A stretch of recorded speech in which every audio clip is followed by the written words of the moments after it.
Salam sejahtera untuk kita semua. Pertama-tama, perkenalkan nama saya Vindi Jantobi, mewakili kelompok saya sebagai narator. Kami akan membahas revolusi industri 4.0 sangat mengancam banyak pekerjaan.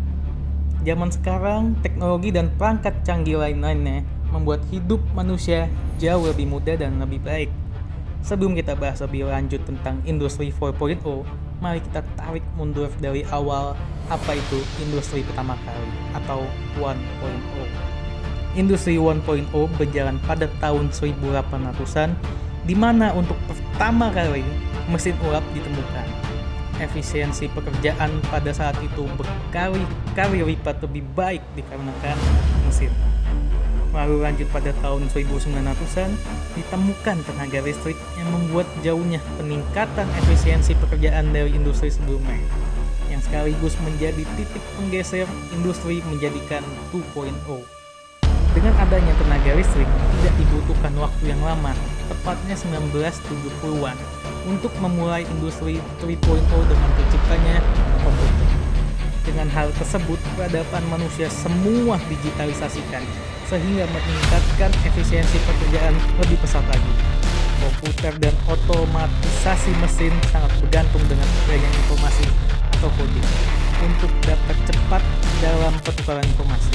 Maka diciptakannya internet pada tahun 2000-an yang dapat dikatakan awal dari industri 4.0. Sampai kita di industri 4.0 yang kita rasakan hingga saat ini. Kehidupan yang serba cepat, mudah, dan praktis. Cepat, mudah, dan praktis adalah hal yang selalu ingin ditingkatkan industri. Untuk tetap mengembangkan industri ini, Artificial Intelligence atau lebih dikenal dengan singkatannya yaitu AI, yang sederhananya adalah otaknya komputer. Bayangkan komputer memiliki otaknya sendiri, yang dirancang khusus oleh manusia untuk dapat bekerja sendiri dengan cepat dan tepat tanpa adanya kesalahan. Inilah hal yang sangat membahayakan banyak pekerjaan, karena AI sangat mudah untuk ditanamkan di mana saja. Salah satu tempat paling bahaya untuk ditanami AI ialah robot. Terlebih era robotik semakin berkembang, yang dimana dapat banyak menggantikan pekerjaan profesional.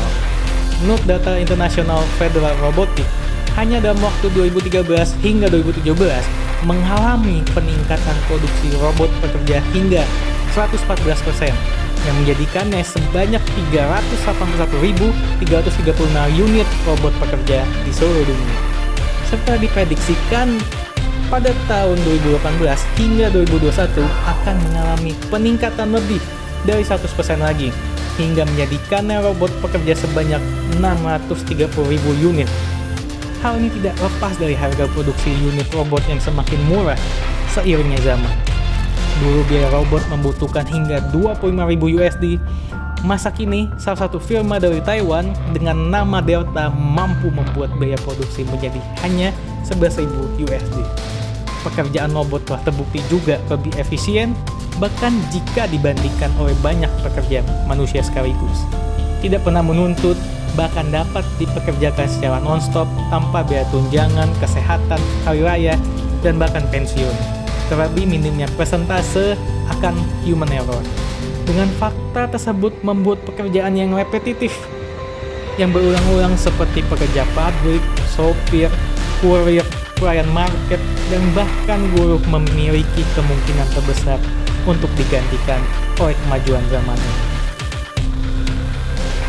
Jadi, bagaimana cara untuk dapat bertahan dalam evolusi industri ini?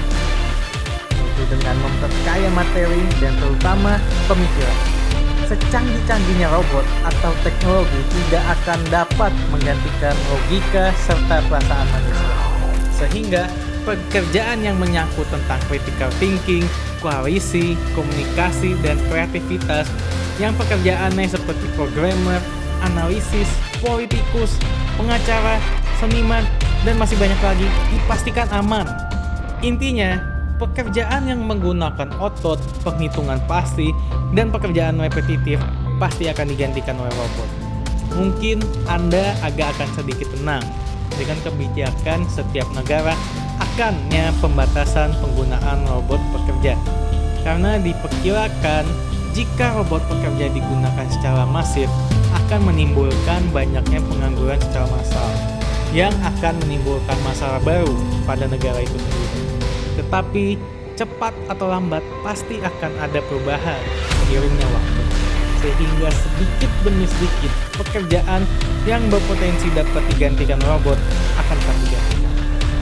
Anda pikir zaman yang kita takuti ini masih lama. Tetapi para ahli masa depan mengatakan tahun 2030-an zaman ini akan dimulai. Mengingat harga produksi robot yang semakin lama semakin murah dan pastinya tidak diperlukan biaya tunjangan seperti pekerjaan manusia pada umumnya, akan begitu banyak cara teknologi akan menggantikan semua hal yang menurut manusia itu usang. Contoh hal usang, saya yakin kita semua pasti tahu apa itu aplikasi Gojek dan Grab.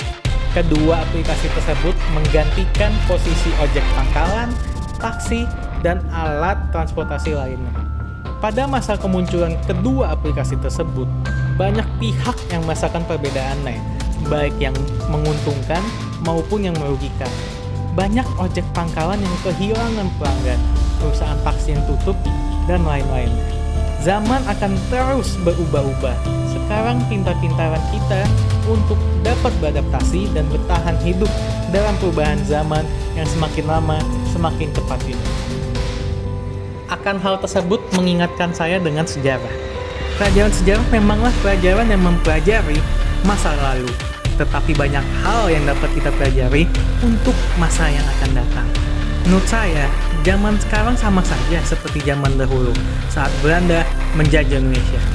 Belanda dapat menjajah Indonesia karena mereka dapat lebih dahulu berpikiran untuk memperluas daerah kekuasaan mereka dengan dilengkapi senjata dan sistem pemerintahan yang kuat. Tetapi Indonesia yang dapat mengikuti zaman walaupun tak memiliki senjata yang kuat dan belum memiliki pemerintahan yang kuat, Indonesia belajar dan mencari cara untuk melawan Belanda dengan berbagai cara. Dan pada akhirnya, Indonesia berhasil meraih kemerdekaannya.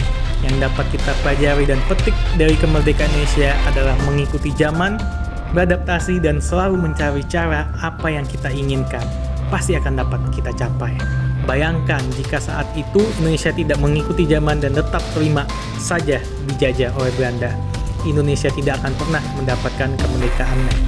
Kita sebagai manusia yang memiliki akal dan logika pasti akan selalu mendapatkan cara untuk bertahan dan maju. Terlebih kita hidup di zaman yang sudah sangat maju ini, mendapatkan informasi apapun dengan sangat mudah dan cepat.